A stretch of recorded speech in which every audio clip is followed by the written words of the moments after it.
Apakah hukum dengan pembinaan replika dinosaur di Tasik? Minta penjelasan.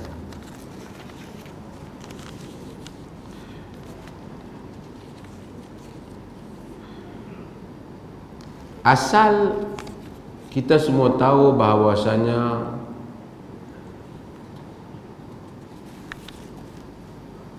Islam ini dia tidak menggalakkan ataupun tak larang membina ataupun musawwir, taswir.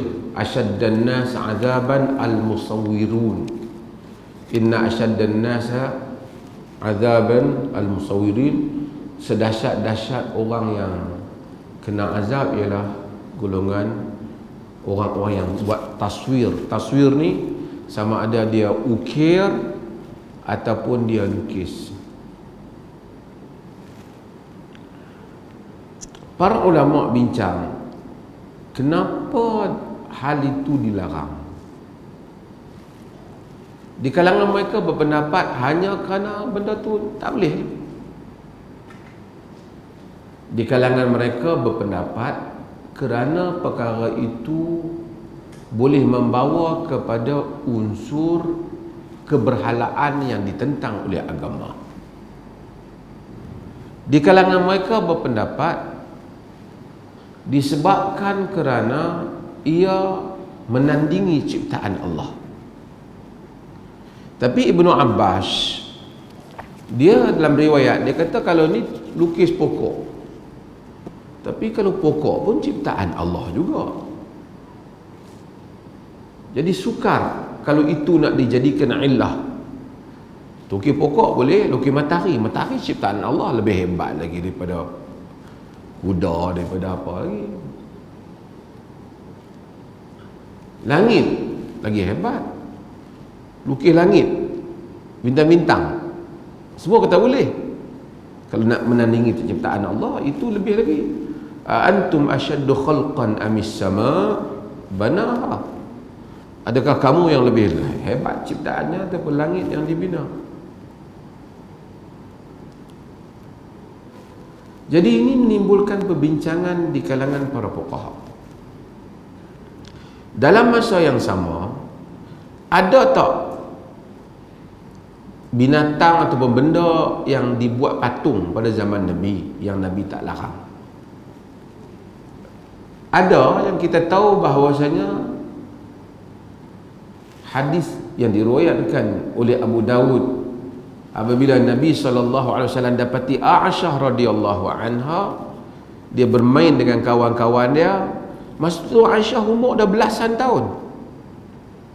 Dan sebahagian menunjukkan peristiwa tu dah lewat, mungkin selepas perang Tabuk. Jadi Aisyah dah berbelas tahun, 17 tahun.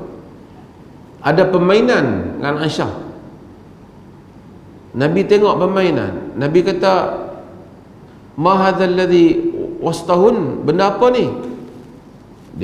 Aisyah kata apa? Faras, kuda. Ini Syamil kuda. Maladhi alaihi, benda apa di atas kuda ni? Nabi tanya. Aisyah kata janahan, dua sayap. Nabi kata faras lahu janahan, kuda ada sayap. Nabi tanya Aisyah. Aisyah kata amma sami'ta anna li Sulaiman khailan laha ajnihah. Kamu tak pernah dengar ke Nabi Sulaiman kan ada kuda yang banyak sayap? Aisyah kata kat Nabi. Kata Aisyah, fadhahika Rasulullah, Rasul gelak. Hatta ra'aitu nawajidahu, sehingga aku nampak geraham Nabi. Ada beberapa perkara dalam hadis ni. Yang pertama, statement Aisyah kata Sulaiman ada kuda, ada sayap tu betul. Sekarang kan budak-budak minat apa? Apa yang ada sayap? Unicorn. Tapi dia tak kata ada tanduk tu. Tapi pasal Nabi ketawa, Nabi tak kata tak, Aisyah itu tak benar. Tak mungkin kita kata sebenarnya tak benar saja, Nabi biar pergi can Aisyah merepek. No. Nabi tak, dia tak boleh. Ini di bawah bab iqrar.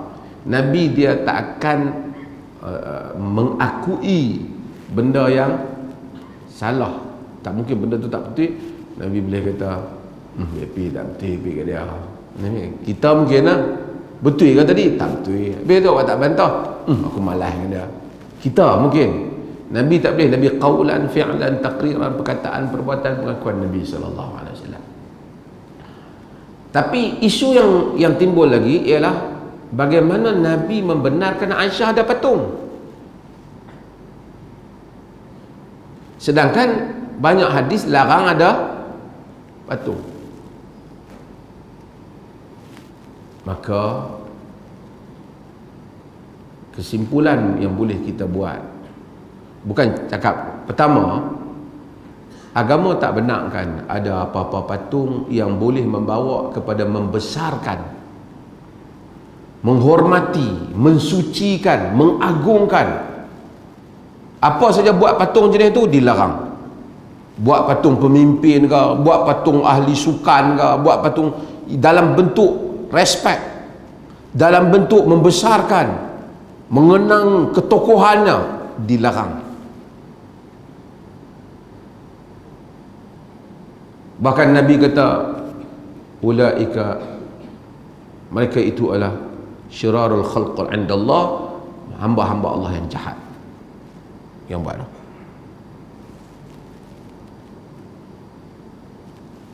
Kedua, ada patung ataupun lukisan yang tidak bertujuan membesarkan tapi bertujuan permainan. Tak kira lah mainan orang tua kanak-kanak, ataupun tujuan pendidikan, buat untuk pendidikan, atau tujuan perubatan, macam doktor kan dia ada semua patung dia tu, ataupun tujuan penyiasatan, polis bahagian jenayah investigation, dia buat berbagai dimensi patung orang tu nak tengok kan.